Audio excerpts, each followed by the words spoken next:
Vote 2020. Vote 2020. Hello and welcome to Apna Television's Vote 2020 election debate. I'm your host Roy Kaunds. There are just 3 days to go before we know who will form the next government.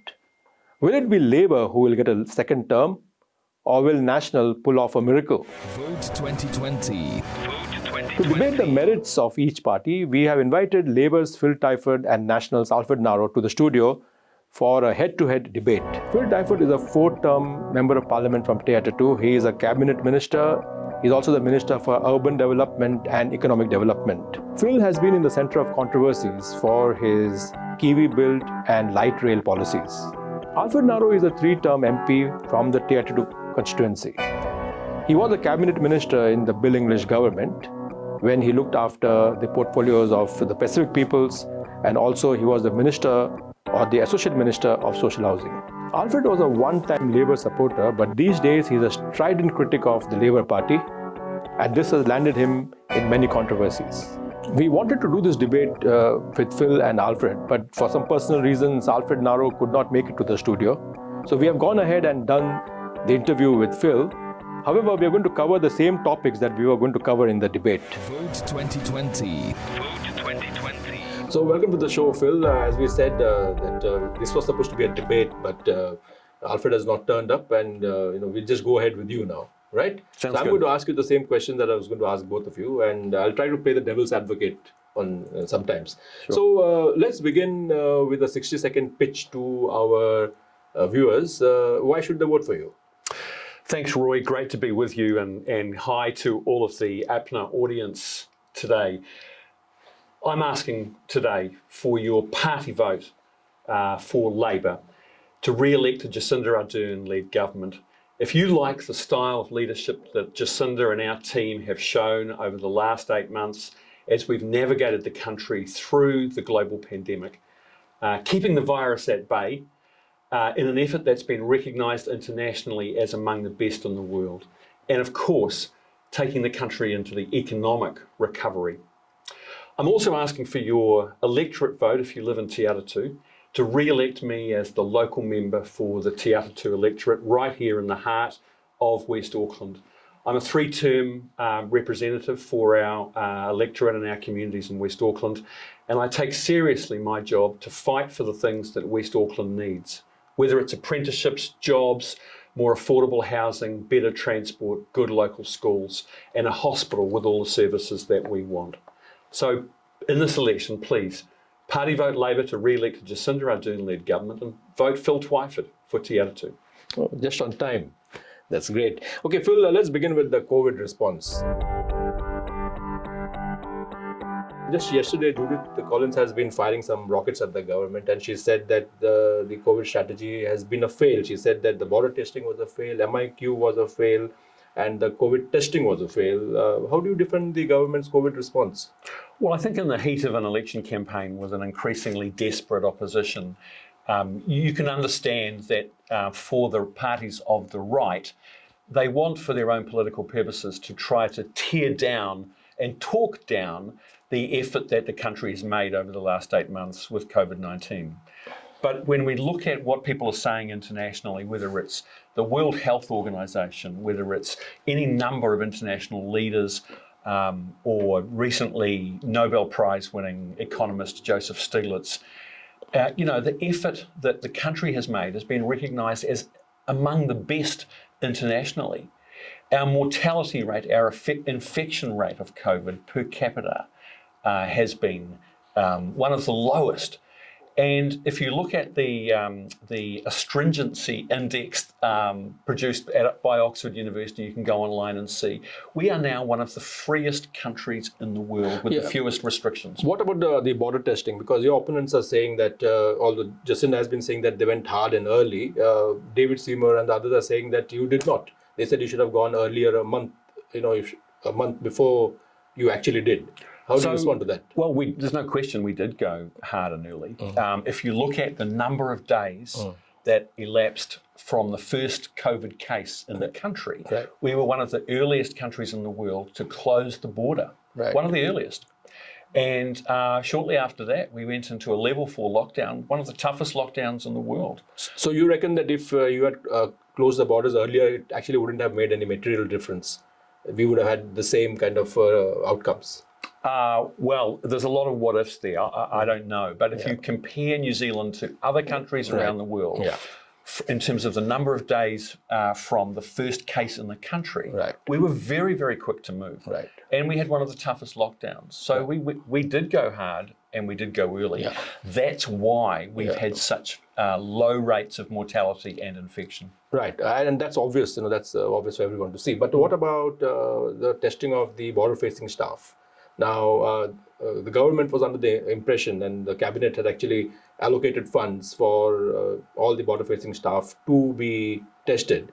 And I think the cabinet was caught on the wrong foot when they realized that not all staff was tested. So how do you account for that? Well, I think it's fair to say that we had expected that the border agencies and the Ministry of Health would have been quicker to move on mass asymptomatic testing of border staff. But, Roy, there was no playbook for this pandemic. Our institutions, the Ministry of Health, is a policy ministry. It had no operational capability until this pandemic. We've had to build it really from scratch. And we've done that. We've built now a managed isolation and quarantine system that can manage 7,000 people a week coming back into the country. And there have been some mistakes. There have been some people who jumped over the fence and went walkabout. But, we now have a fully functioning and highly effective border control system. And I don't think we should allow the parties of the right, National and ACT, to talk down an amazing effort that the country's made. So you reckon that the lapses in MIQ, the 4 or 5 or maybe 10 people who escaped and went on a walkabout, do you put that down to operational issues, or do you take the responsibility for that? Well, these places aren't prisons. They're not Parema maximum security prison. And if people really want to do a Houdini act and escape, we don't want that to happen, obviously. But you can, from time to time, if somebody has a brain explosion and does something silly, the important thing is that when you put all the systems together, the border, managed isolation and quarantine, contact tracing, mass testing, and all of the hygiene measures, for example, like, under level 2, wearing face coverings on public transport and aviation. Look at the whole system together. We've built, I think, some pretty impressive defences for Kiwis against the virus. Tell us about the opening of the borders and, MIQ, the way it will look in the next maybe a year or so. It's very obvious that COVID is not going. It is going to be here. And the way we have managed our borders will have changed permanently. Jerry Brownlee feels that we need a new border agency. Do you agree with that? So philosophically, we're not opposed to the idea of a new border agency. And, I made the point earlier that we simply haven't had the capability to deal with something like a global pandemic. We've had to build it week by week as we've gone along this year. But we do think that actually doing a massive organisational restructuring right now, when we are trying to keep Kiwis safe, is probably not the right thing to do at this moment. So, but look, in relation to the border, we've taken the position that our first responsibility is to keep Kiwis safe. The border is closed with some exceptions. Obviously, we've had thousands of Kiwis coming back every week from overseas. They have a right to come back in the country. We've been letting some certain examples of highly skilled essential workers. If they weren't coming into the country, then we would lose massive investment or jobs. We don't want to see that. We have to support the economic recovery. Absolutely. And now we're beginning to progressively open up the border step by step and carefully. And do you have any ideas for MIQ? Because there are a variety of technologies being used across the world. So there's a Taiwan model. Then places like Kuwait and other places, they are using the electronic bracelets like we do with people who are on parole. And quite a few ideas have come up. What are some of the ideas that you think we could implement? I know that's not your portfolio, but you probably you're high up in the government to be able to tell us about this? Yeah, so there's been a lot of consideration of different ideas and proposals. A number of industries and sector groups have been saying, can we organise our own bespoke MIQ system? We'll pay for it, just let us do it and you can quality check it. We're not quite at that stage yet. Risk management is the number one thing at the moment. And actually, interestingly enough, the flow of Kiwis returning from overseas has slowed down a bit now, which is giving us a bit more opportunity. So you reckon that the government should keep MIQ in their hands? You don't want to privatize it? Only for the moment, I think. We're going step by step with this. And I don't think we're completely opposed to the idea of privately run bespoke MIQ facilities. If we were sufficiently confident that the risk was being managed properly. But that's, I think, some way down the track. We just opened up to bring several hundred students who are partway through their PhDs and master's degrees who were stranded overseas. We're now bringing them back into the country. We are increasing the number of skilled workers for certain industries who are coming in, several hundred every week now, and we will progressively increase that. What about people being put up in five-star hotels for the quarantine? Do you propose something which is cheaper, which will cost the government less? Because I think it's cost the government a hell of a lot to keep everyone who's returning in five-star hotels. Well, they're not all in five-star hotels, I would say. There are. In fact, I don't even know if there are any five-star hotels. But let's say there's 3- and 4-star hotels. The first thing is that don't forget our hotel industry has been devastated by the loss of international tourism. So that capacity was there. We looked really hard at hotels and places around the country. Only certain ones are available. They can meet this criteria, and they're in places where there are hospitals and a public health system if something went wrong. So we have had proposals that, we should build a whole new settlement at Ohakia, the Air Force Base down in Palmerston North, as a kind of quarantine centre. But we looked at that, and it would be very, very expensive to do that. It would take some time, and we already have the system that's working quite well. So, do you agree with your old friend and now opponent Vincent Peters that everyone should be kept in the army base? We don't. We did give that some consideration. Not sure it's practical right now. So I think this is a good time to segue into the economy because the COVID and the COVID reset in the economy are something which all go hand in hand. So let's talk about the economy now. Grant Robertson has done a great job with the wage subsidy. He's got kudos for that, and I don't think even the opposition has anything against it. If the opposition was in power, they would do the same thing. But there's a feeling that after all this dies down, Labour does not have the nous or the wherewithal to actually kickstart the economy. Well, it won't surprise you, Roy, that I disagree with that comment. And I'll point to the fact that there have been a number of polls recently that have showed a substantial majority of businesses actually trust Labour more than National to manage the economic recovery. And I think that's in part due to Grant's fantastic stewardship of the economic policy and the government accounts over the last year or so, particularly. But I think businesses also understand that Labour is not going to take the path of austerity and just cut, which under National's debt track, I'm sorry that Alfred's not here to defend his policy, but under National's debt track and their tax cut, there will be massive cuts to government spending over the next few years. Now, we're not going to do that. And I think Kiwis, including business owners, understand the government's got to be there with them. We don't want to spend irresponsibly. We've got to pay this debt back. But actually, this is a partnership between government and business and community to get through the biggest economic shock of our lifetimes. In fact, I think you're right about the business community being with Robertson, because I think the Herald had a pull-out in which they interviewed most of the CEOs, and many of them were actually quite gung-ho about Robertson. Now, let's talk about something which you have been in the news for the last 3 years, and that's housing. When you were in the opposition, you actually were that person who brought it into the national consciousness. So you spoke about, you of course had your share of controversies with the Chinese names and all that, but we won't go into that. But you were actually one who brought housing, into the national conversation. What happened after you got into government? Why did Kiwi Build fail? So, first thing I wanted to say, Roy, is that I don't resile from calling out what was and is a national crisis in housing. As a country, we basically completely forgot how to house our people, and multiple different policy failures turned into this cocktail that gave New Zealand one of the most dysfunctional housing markets in the world. So we have to fix it. The Kiwi Build was one part of a big, broad policy agenda. And we were not able to deliver on the promises we'd made. And I take responsibility for that. Were you too ambitious? Were you not aware of the obstacles? What was the reason? Arguably too ambitious.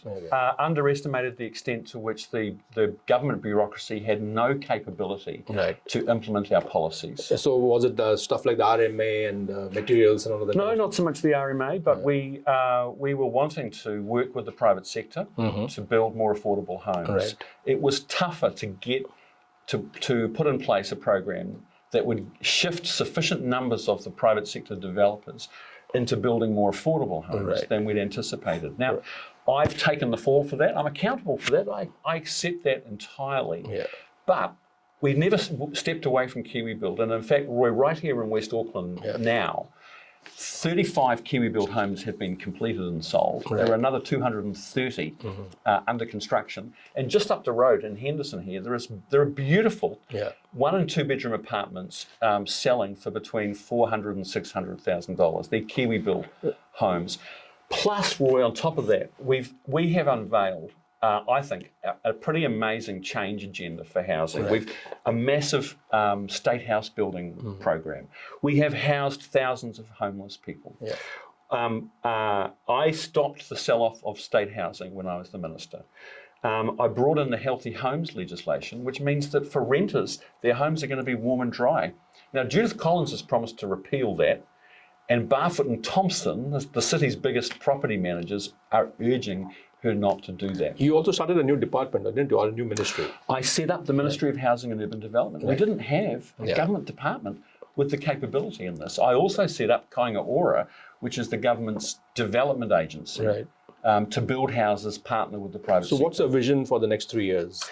Largely to carry on doing what we're doing, build a lot more state houses, and Megan Woods, the housing minister, has committed 8,000 new state houses on top of the ones we've already built this term. We have largely reformed and modernised the rental sector, but we're going to licence and regulate property managers, which the industry's been asking us to do. And I oversaw legislation to give Kainga Ora special powers to do large-scale development projects, building whole new suburbs, whole new communities. And we're going to build some of those big transformational projects in the few next years. It's unrealistic to expect house prices to come down, through government intervention. It can come down because of market forces, but do you think that the government should intervene to bring down house prices? Well, the government makes the rules and creates the legislative framework within which the market operates. And I'll give you an example. The planning rules that council set are one of the main reasons our housing market hasn't been working properly. They're very restrictive. They stop people building and investing and building houses in places where people want to live. So under the RMA, I brought in a national policy statement this year through Cabinet that forces the councils to free up the planning rules and allow more urban intensification and for cities to grow out. Now that will lead to a big increase in the supply of new housing, and ultimately it will bring the price of housing and rents down, and that's what needs to happen. Well, I would think that stabilizing the housing prices would actually should be the aim, because if you say you're bringing down house prices, then you're alienating the investors, or rather the people who own homes. And I also want to ask you about the tenancy regulations. Aren't you concerned about the landlords? Because if the landlords are arm twisted to comply with the policy, you're probably alienating quite a number of people. We've already nailed our colours to the mast, Roy, a long time ago, of modernising the tenancy laws and making life better. 1/3 of Kiwis are renters. They can, before we change the law, they could be kicked out by a landlord for no reason at all. Yeah. Now that's not, in the 21st century, that's not okay for families with young children. Yeah. Should a landlord be able to rent out a house that is so cold and damp that the people living in that house get sick every winter? Absolutely. I mean, and one is with you on that, but especially on the thing about, landlords not being able to evict tenants for damages and all that. The feeling among landlords is that it's quite restrictive. That they're stuck with a criminal, for example. So they can still evict. There's still a legal process in place with the tenancy tribunal. Yeah. If a landlord, if a tenant's not paying the rent or it's damaging the property, it's engaging in antisocial behaviour. Right. The landlord goes to the tenancy tribunal and can have the renter evicted. Are you for urban intensification? Yes, clearly we are. We have to allow our city to grow. Right. And it's got to be up and out. And New Zealand is, we're no longer the sort of 1950s quarter-acre suburban paradise. Right. And particularly in Auckland. So that era is finished, it's gone. Yeah, it has. Okay. And you look around our community, there's 3-storey blocks of flats in the suburbs. Yeah. And our kids' generation, Roy, they don't necessarily want to live in a suburban bungalow and spend their weekend doing the garden. If they could get a really affordable but very nice modern apartment within walking distance to a train station, they'll grab it. Right. Okay. That actually is a good point to segue into our next topic, which is transport. You have been the Minister of Transport, and again, like Kiwi Build, one of the projects which did not take off, and probably not so much because of you, but because of maybe Winston Peters, was the light rail project. Do you still defend the light rail project? I do, absolutely. The first thing is that Auckland has to have a modern rapid transit system. We've got to build, whether it's heavy rail, light rail, or a dedicated busway, we need a system that can move people very efficiently across the city. Yeah. And it's a genuine alternative to sitting on the motorway traffic. Right. So that's the first thing. Light rail is a highly attractive option. It's more efficient at moving people than buses. Correct. But doesn't require such heavy engineering and it's not so expensive to build as heavy rail. And if we're leading the government after Saturday, then one of the first things we'll do is look to reinvigorate the proposal to build light rail from the city centre out to the airport. And you probably won't have Vincent as a millstone on your neck. One would hope so. Okay, tell us about the Auckland-Hamilton Rapid Rail project. That's been probably one of your pet projects, but you've got some flack for it because it apparently has not been costed. So what's the story there? Well, we're doing the business case right now. In fact, we did, in the last 2 years, Cabinet mandated an initial business case, which is just the beginnings of scoping it out.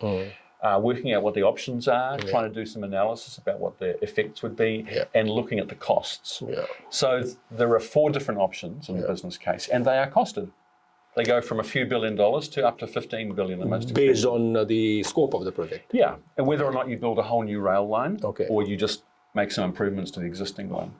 But what we're looking at is a rail journey from Hamilton to Auckland at speeds of 160 kilometres an hour. Wow, okay. So that will probably cut down the time to what, an hour, hour and a half? Hour and 20 minutes, hour and a half. Yeah, it would effectively unite 2 of the fastest growing economies and labour markets in the country. Yeah. And it would mean that it would be possible for people to live in the Waikato or Hamilton. Yeah. Much more affordable housing, by the way. Yeah, and travel. Yeah. What about the other going north to Whangarei?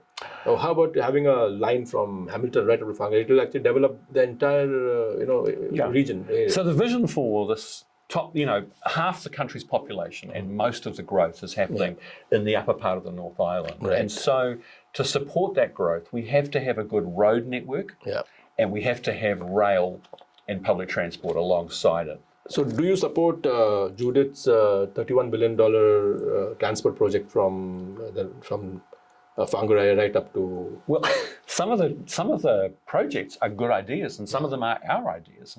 Some of them we're already doing. But the problem with Alfred's party and this proposal for a $31 billion over and above the $48 billion that we are already have committed and is fully funded and costed and planned, is that they have nowhere to pay for it. Right. It's just a promise. It's just saying we're going to build a whole lot of roads, but they literally don't have the ability to pay for it. And so it's kind of a political trick that they are playing. They've said that part of that $31 billion, they've said they're going to pay. They're going to take it $10 billion out of the existing transport budget. The existing transport budget is all committed to projects for the next 10 years. Right. So if you want to take $10 billion out, you've got to start cutting some other projects that are actually already happening and in the pipeline. So it's kind of a nonsense. Does Auckland need a second harbour crossing? It does, and we're working on it right now. The recent incident where a freak gust of wind tipped the truck over and damaged one of the vertical struts on the bridge shows that harbour bridge is a strategic asset for New Zealand. And the bridge itself will go way beyond our lifetimes and probably our kids' lifetimes, Roy. But the clip-ons on the side, they will have to be replaced in the next couple of decades. That's probably. right, yeah, absolutely. But the more important thing is that the growth in the northern part of the city means that by about 2030 or 2035, we'll have to have a rail crossing the bridge. It will be a tunnel. According to the work that's been done so far indicates it should be a tunnel. It must include rapid transit, i.e. rail. There's still some debate and some argument about whether it should include more motorway lanes, and that's not resolved yet. But it will happen. Will rail use the northern busway? Because it probably was built to accommodate rail. It was built that it could be upgraded to light rail. The planners are still working on that, on whether you want to use that or build another line. But we have to have, there's still going to be substantial population growth right along that northern corridor. If we don't build rail in the next 10 to 15 years, the motorway will just become unbearable. So. I think this is a good time to actually talk about your electorate, the Te Atatu electorate. So this segment will be on the Te Atatu electorate, and we'll actually start with transport. What is your plans for getting a busway to the west, to have some sort of a depot or something in Te Atatu, and then extending the rail line up to Kumio and maybe even further? So my vision for transport in West Auckland, Roy, is that we have the heavy rail line after the city rail link. Trains will be able to run as often as every 5 minutes through those stations. It'll be fantastic. After the Bituma tunnel? After the city rail link tunnel. It doubles the number of trains that can run on the network. We must also critically have rapid transit on the northwestern motorway. So it's got to be either a dedicated busway separate from the motorway alongside it, or light rail. I would prefer to see light rail. And then you would have stations at Te Atatu, Lincoln, Royal Road, Westgate, and then up to Kumeu and Huapai. Alongside State Highway 16. And then what you do is you have really good feeder services, bringing people in from the neighbourhoods in Te Atatu, Henderson, Lincoln Road, Massey, bringing them into those stations. That's how we solve the problem of the terrible congestion on the northwestern motorway. Because when the public transport is that good and frequent, enough people will use it and leave their car at home. So that's the vision. We're working on rapid transit right now, and as a down payment, recently I secured $100 million from the Shovel Ready Infrastructure Fund to increase the frequency of express buses on the northwestern motorway, and have interchanges at Te Atatu and Lincoln and Westgate, where people would get a bus on Te Atatu Road into the motorway interchange, change for an express bus on the motorway. It will reduce the journey time for a commuter by 10 minutes at Te Atatu and 20 at Lincoln. So the bus waiting to go onto the expressway will be waiting for for the feeder. Service. So that's fantastic. Lovely. Now, West Auckland actually is probably the size of Wellington, and we only have one hospital in Waitakere, and which is basically, it's a full-fledged hospital, but not as big as North Shore, and it is not enough for West Auckland. Patients have to either go to North Shore or they have to go to City. Do you have any plans for an hospital in Waitakere? I have a desire to see a full-service secondary and possibly even tertiary hospital at the Lincoln Road site. This is a bone of contention for us in West Auckland, and we don't like to have to go to the North Shore or the city.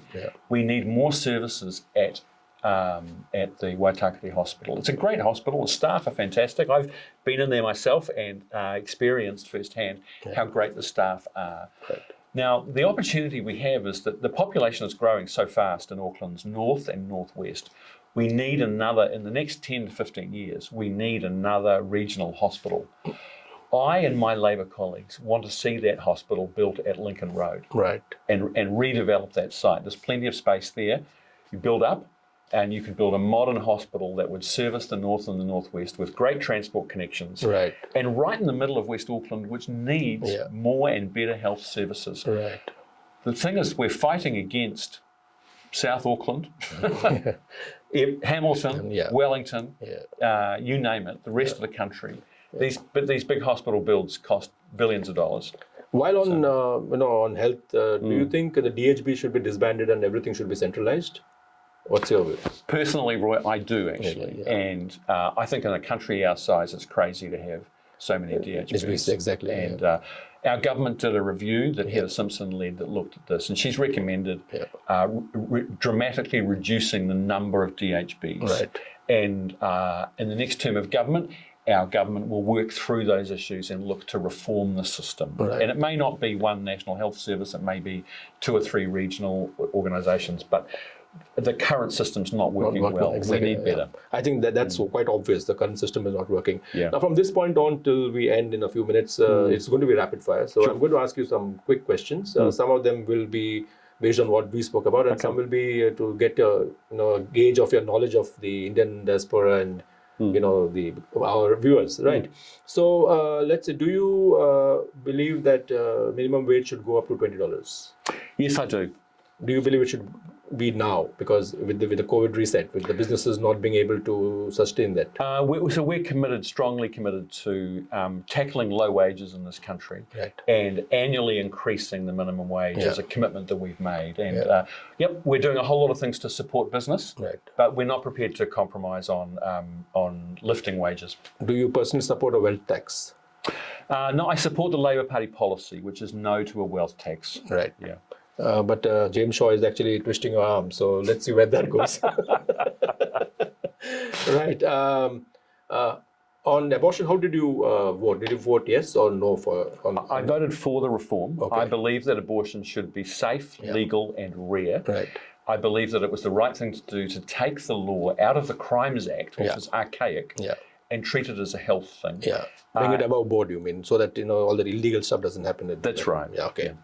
Okay, so euthanasia, yes or no? I'm voting against it in the referendum. Right. This is a deeply personal issue. It's an ethical issue, but I don't agree with those people who believe it's a question primarily of individual rights. Right. I think it's something that affects our whole community, and my concern is that some of the most vulnerable people in our society may feel under pressure to choose euthanasia if they find themselves in a situation where they would meet the criteria, because they feel they're a burden to their families, and I don't want that. Cannabis? I'm voting for reform. I think the current law is broken. It's an old prohibition model. Yeah. I'm not in favour of drugs. I don't want to increase access or supply, but I think a law that we've drafted based on harm minimisation will be better. Yeah. I'm not going to ask you whether you have had cannabis. We'll move on to the next question. Tell me, how many... do you know how many languages are spoken in India? In India? Yeah. I don't know the precise number, but it's dozens and dozens. Yeah. Well, by some estimates, if you even take dialects, it's about 1,600. Yeah. Amazing. Right. Do you know how many Indians live in New Zealand? I've struggled. I don't know precisely. My best estimate, Roy, would be that it's a few 100,000, 200,000 or 300,000. Yeah, 241,000. Yeah. Yeah, and out of that, about 181,000 are eligible voters. Right. So if it's almost close to 5% of the population. But as you know, that the Indians vote, quite. They're diverse in their voting. Well, one of the things that I enjoy about the diaspora is that no matter where in the world the Indian diaspora have come from. They're used to democracy, and they're highly engaged and highly politically literate, and you can have a great discussion about politics. Absolutely. Yeah. But because if there are 2 Indians, they'll have 3 opinions. Right. Well, do you think we have too many? Let me put it another way. Do you think our present population should be reduced? No, I don't. I think New Zealand could happily, this is my personal view. Yeah, of course, yeah. I think that our country could happily grow its population, including with immigration, if the policies are right. Right. You know, and an example of that is over the last decade or so, before we came to government, there was very high levels of immigration, but totally inadequate investment in infrastructure and a failed housing market. And so the immigration made all those things worse. Right. And I want us to grow an economy that's prosperous, highly productive, with opportunities for everybody. And if we get the policies right, we can do that with the help of lots of new Kiwis coming in to contribute. Do you think our welfare system is too lenient, or do you think there's a lot more we need to do? I would like to see our welfare system provide people both with people who are either disabled or sick, or who temporarily find themselves out of work, provide them with more sustenance to live lives of dignity, and more opportunity and a pathway to work for those who can. Right. That's the challenge, I think, for us. Phil Twyford, thank you so much for coming to our studio and giving us your time and sharing all your views with us. There were some hard questions. Now you have 1 minute to get the 40% of voters who have not yet voted, because the voting has been quite high in the advance voting. Thanks, Roy. Yeah, so 60 seconds to ask for your vote. Okay. More than ever, Kiwis are early voting in this election, and people in your neighbourhood have already voted. So don't miss your opportunity to have a say on who governs our country for the next 3 years and who represents our communities here in West Auckland. You can vote early. Saturday's the very last day for voting, so please make a plan to vote and make sure all your kids, your neighbours, your workmates and your family, your grandparents, make sure they exercise their democratic responsibility and cast a vote in the next few days. And I'm asking you to please party vote Labour if you like the kind of leadership that Jacinda Ardern and our team have delivered for New Zealand over the last few months as we've navigated our way through the global pandemic. Re-elect a Jacinda Ardern-led government. And if you live in the Te Atatu electorate in West Auckland, please vote Phil Twyford with your electorate vote so I can continue to work for our community. And wherever you are, please vote for your Labour candidate. Roy, thank you. Thank you so much, Phil. Thanks for your time. Vote 2020. Vote 2020. With me in the studio is Alfred Ngaro. So Alfred, thank you for coming to the studio and thanks for giving us this interview. There are some things that we would like to actually discuss with you regarding the policies of the National Party and also how your campaign is going in the Te Atatu area. Roy, thank you so much, and thank you for the opportunity to be with you here, and also to promote some of the issues and also to some of the opportunities that we have that's been part of my campaign and part of the National Party. Right. So what we're going to do, Alfred, is I'm going to give you 60 seconds. Yes. Tell our viewers why they should vote for you. Right. So good morning. My name is Alfred Ngaro. I'm a true blue Westie. I grew up out in the West. I was raised here. I trained here. I schooled here, played rugby here as well. Got married. I have 4 children. All my 4 children were born at the Waitakere Hospital. I know what it means to be a true blue Westie. I'm also too the son of migrant parents who came to this land for opportunity. So I know what it means to come here, to work hard, to work smart for a better future and those opportunities. I'm a strong voice. I'm a pragmatic voice. I'm a person who goes out there and do the things that are important for our people and for our community. I am your candidate, and I ask that you would vote for me, Alfred Ngaro, as your MP for Te Atatu. Thank you so much, Alfred. Okay, let's begin with the first question, COVID. The government says that they went hard, they went early. The government had the wage subsidy, which helped a lot of people from getting unemployed. So they say it's a success. The National Party thinks otherwise. Judith has been going hammer and tongs against the government's COVID response. Look, the COVID-19 has not only been a dramatic effect on New Zealand, but also around the world. It's caused chaos and concern and uncertainty for lots of people. Look, the views of the National Party, and as Judith Collins has actually said, that the government didn't go hard, it didn't go fast, it didn't go early. Look, these are backed up by people like Professor Des Gorman, who in his role as a health practitioner and professional, well respected, said we were 2 weeks too late. We should have shut the border down earlier, but we didn't. Right. And the impact of that is huge. Yeah. Those who've been in the business community, Business Roundtable, Chamber of Commerce, have also talked about the fact, the impact of the lockdown. When we're in lockdown, the number of people that basically lost opportunities for employment, for those who were service providers, growers and planters, the butchers and the bakers, while the bigger corporates such as the countdowns and supermarkets, they were important, they played a role. But the thinking around ensuring that some of the small to medium enterprises, where they would have an opportunity, was lost. Right. And you think about at the front line, our healthcare workers, where we were promised that through the DHBs, the district health boards, that there would be, PPE, personal protective equipment that would provide a safety mechanism. Those in the disability sector, those in the healthcare front workers said we didn't have access to that. So all of this really for us was a huge impact. Right. And through the first, that was okay. We got through that and everyone felt like actually we'd done our part. There was, in essence, a team of 5 million. We knew what we needed to do. But the truth is, Roy, in the second phase, I think everyone actually was absolutely disappointed. Yeah, and that's what I was going to ask you, that the first phase was fine. I don't think there's any complaint because right around the world, people did not know what this virus is. But we had about 100 days to get things right for a future lockdown or for a recurrence. Do you think that the government actually dropped the ball there? Oh, absolutely. And it's not just our view, not just my view, not just the party's view, but it's a view of a number of people who've come out and said that, why did we have to go through this again? Look, one job that the government had, protect the border.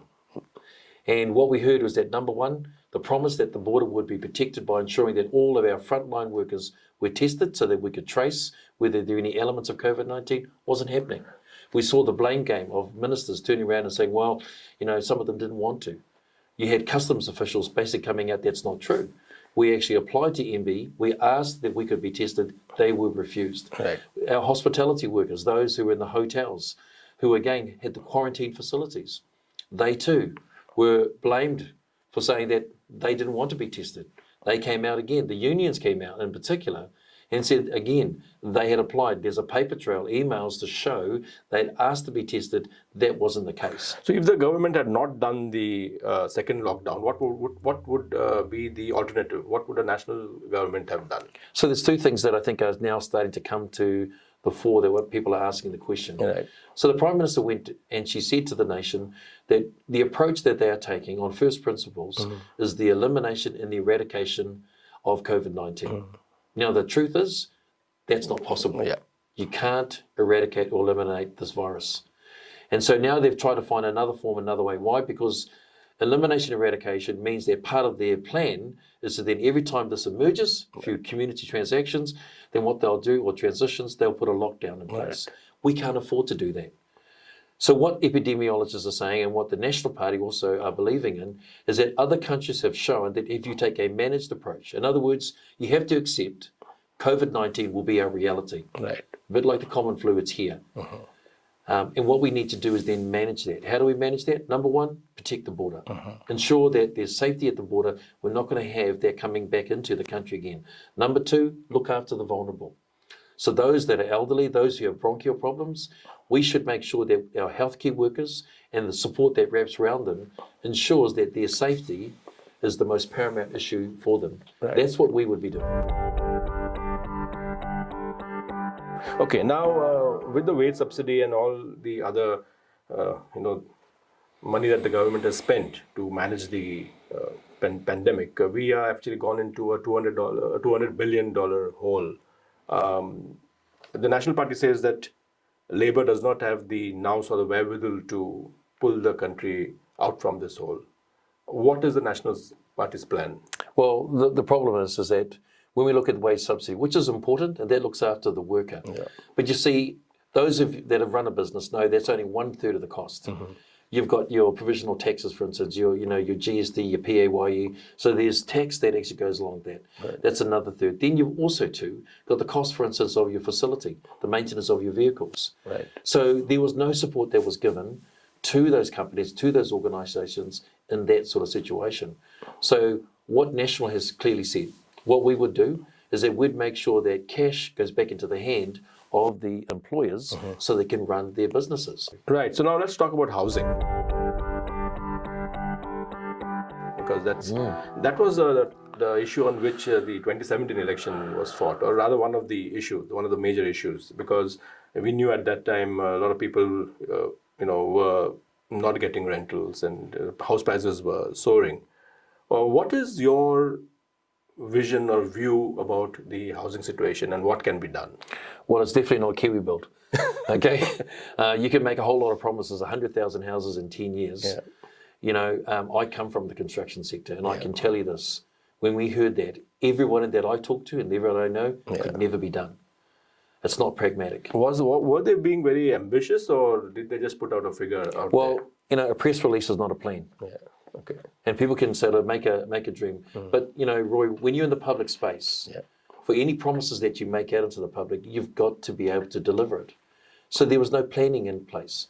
There's no feasibility study. There was no cost-benefit analysis that went alongside of that. It was just to sort of tell people, look, we've got the answer. We can tell you this now. If you vote us in, we can build 100,000 houses in 10 years. Never happened. It's become one of the biggest failures of this current coalition government. So what would National do that's different? Well, the first thing is that there are three key areas around the cost of making houses more affordable. The first one is around consenting. So we've already announced the fact is that we will actually do away with the Resource Management Act. We'll then introduce two parts. One is infrastructure and development. The other one is around conservation and the environment. Right. You know, that's critically important. The second area is around the community housing providers. Now, these are community groups who have the ability to wrap around bespoke services. And when we talk about affordability, so what could that look like? We've got organisations like Penina Health Trust, you know, we've got Salvation Army, Habitat for Humanity. These are groups who can provide a different service. In other words, a product line that could say, we could have shared equity opportunities, Right. where in one sense, you could purchase the house, and over a period of time, over the next 10 years, you get the first rights to buy the rest of the land, which means you could make affordable options for those families that are out there. We're going to put $1 billion into our community housing providers. That's critically important as well. Right. What do you think of Kaunds and also the housing ministry which Phil Twyford set up? We didn't have a housing ministry earlier, did we? Well, what he did is that he broke Kaunds into two parts. The Hobsonville Land Company, which was doing an incredibly great job in what they were doing. Out here in the west, in Kumeu and Hobsonville, around that area as well, that was important. But the problem that I believe is important, they kept on saying that we sold off these state houses. Well, we weren't. If you actually look at the facts, and what we did, Roy, is that we put that housing stock into the hands of community organisation. So, for instance, out in Tamaki, the Tamaki Regeneration Group, now there was 2,500 homes that went there. Why? So they could provide a service, they could make a difference. They employed local. You got an award or something for that, didn't you? And you were also the Associate Minister for Social Housing, if I remember. Yeah, so I won the Sir Peter Blake Emerging Leaders Award, and that was around the community development. Part of my background is not only construction, but community development. What is your take on the new rental reforms? Now, well, on the one hand, the opinion is that our landlords have been slack and they have actually been letting out moldy and cold homes. On the other hand, landlords feel that the new reforms are quite draconian, especially stuff like you won't be able to throw tenants who are, let's say, criminal or who are damaging a property. You won't be able to throw them out. Yeah.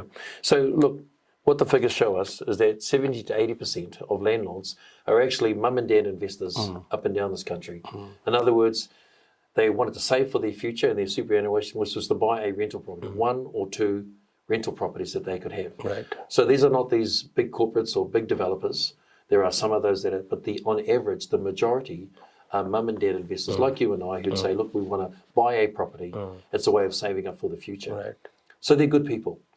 But inside of that, there are some people that don't do the right thing. And so you need to be careful that you don't create laws. And that's what part of our role as members of parliament. We're lawmakers.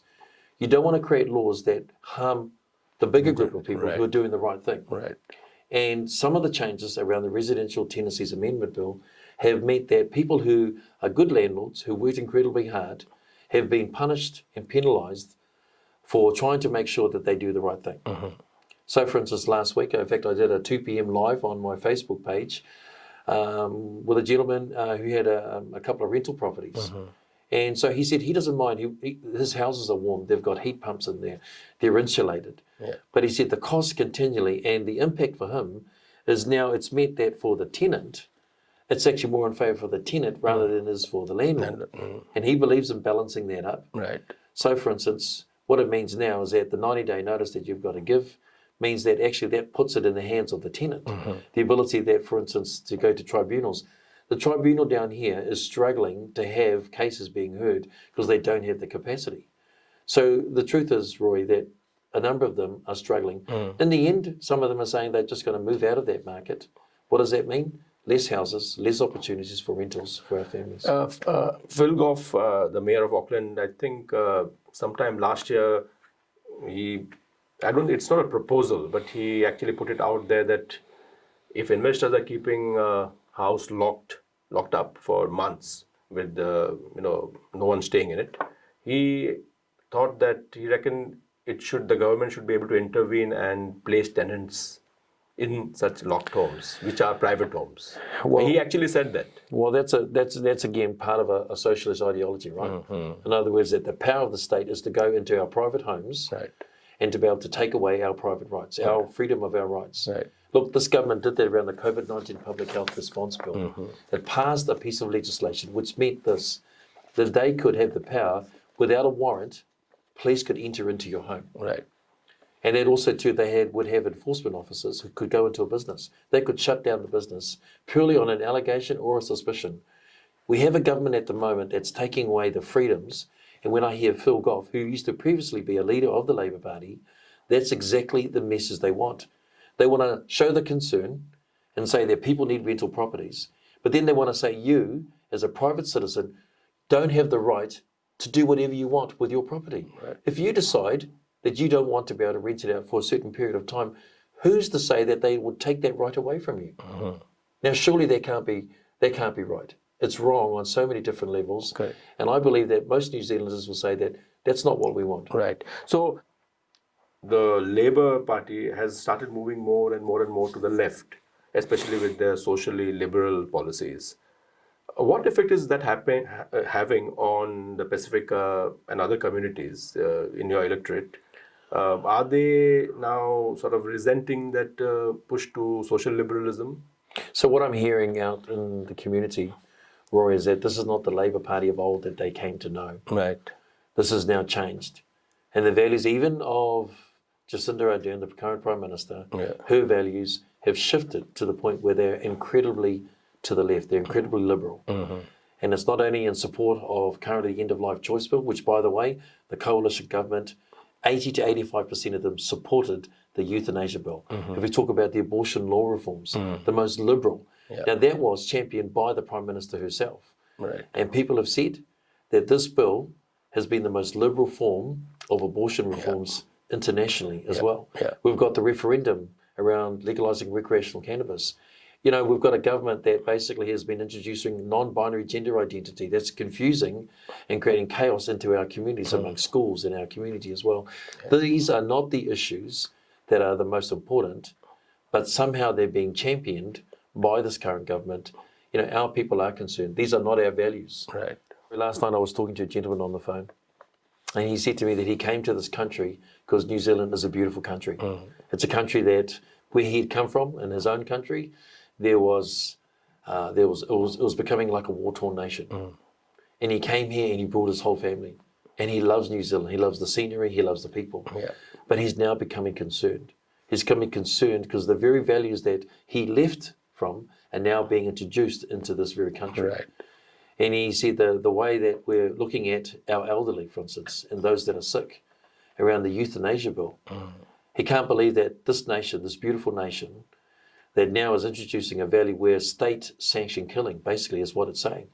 Where the answer to loneliness and people feeling a burden is to provide them with a way of killing themselves.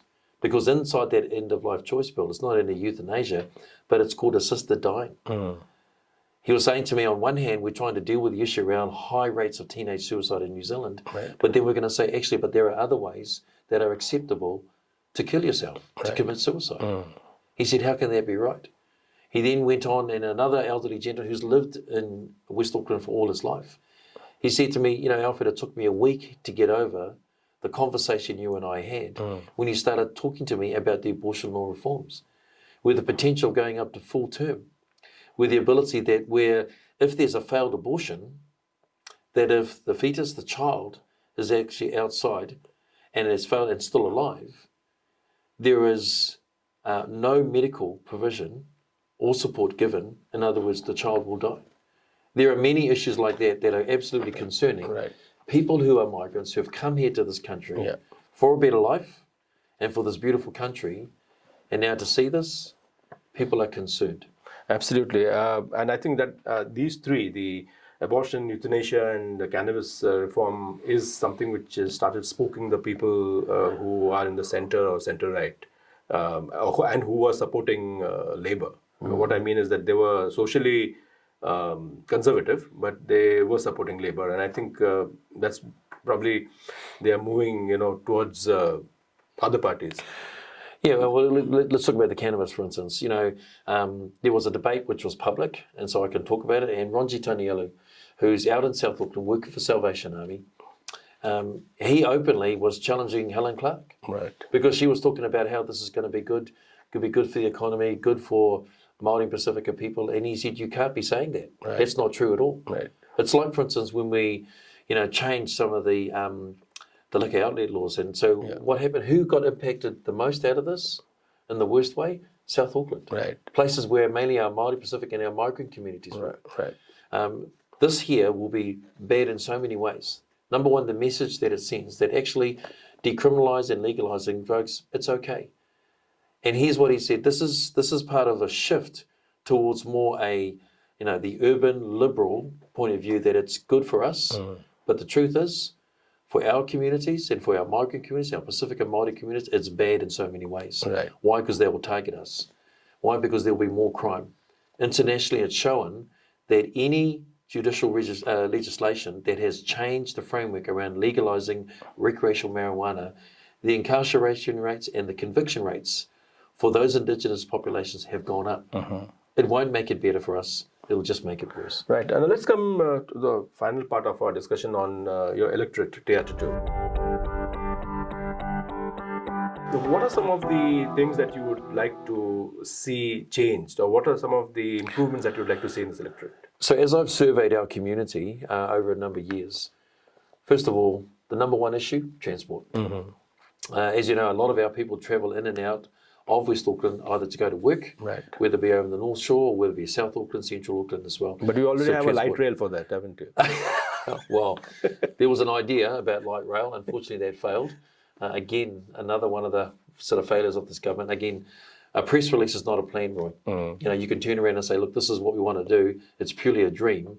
But you actually have to be responsible with the resources and the funding that we have. So one of the things that's really clear, it was under a national government that we widened the causeway, so there's 5 lanes. Under the national government, we built the Waterview Tunnel. That's taken off 20 minutes in regards to people travelling through here to South Auckland and even to the airport as well. Under the national government, we also to improve the interchanges of Te Atatu and Lincoln Road, and also heading up to Westgate as well. In fact, that's still being completed. The current government want to keep claiming it, but that's all under our work. So what's the next thing that we would do? We've already announced that we would build a busway that would start up at Westgate, go right through Lincoln, Te Atatu interchange and into town. And what that would mean, like in the North Shore, you would have a dedicated bus way where buses could travel to and from. It will take off at least another 15 to 25 minutes of people's travel time. And I know because my children actually travel on that and going to work. They know the difference that would make. It means that people could access that rapid transport into town, and that'd be really important. The second thing, out here in West Auckland, we've got the development up at Huapai and Kumeu. And so, for instance, a lot of people can catch the train from Swanson, the new electric rail, which, by the way, we put in. but they can't from Huapai. So what we've announced as well as part of our infrastructure development is that we're going to put a diesel shuttle to go from Huapai and Kumu and come down, and then they transition on to the electric rail at Swanson as well. Right. It means we can get more people off their cars, onto the train, onto a bus, Right. and then back to where they need to employment opportunities. Right. The second thing that's become a real issue as I've surveyed and talked to our community is the Waitakere Hospital. Right.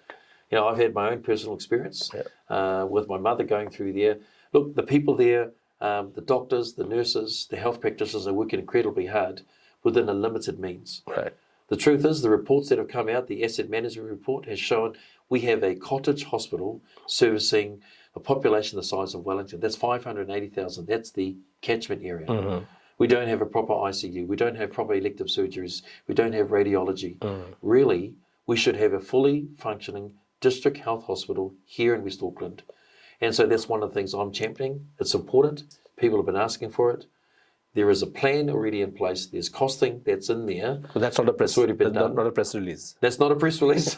But what is a promise, right, is that I'm going to be the advocate. I've been talking about that with a number of people. Right. It's the right thing to do. Right. Well, thank you so much, Alfred. We're almost at the end of this show, but I'll give you 1 minute to do a closing pitch. Look, to the voters that are out there in Te Atatu, can I thank you for taking the time to listen to this show. I hope that you've heard my heart and my passion for the people and the place that makes up West Auckland as well. I hope that you've also understood the thinking that I have inside of my head as I've talked to many other people about what's important to us. And I hope that you've seen my hands, that come from a pragmatic place where actually talk is cheap unless you do things that make a difference. That's where I come from. My heart is for West Auckland. My head is to think about the things that Westies are. We're pioneers for change and to do innovative things that actually make a difference, but we're also pragmatic. In other words, we do things that make a difference and achieve the goals, promises that we keep, and things that are important for West Auckland. Proud to be a Westie, a true blue. Thank you so much, Alfred. That was wonderful, and thanks for coming to the studio and Thank you, Roy. recording the show for us. So we'll see you again tomorrow at 7:30 with the final program on Vote 2020.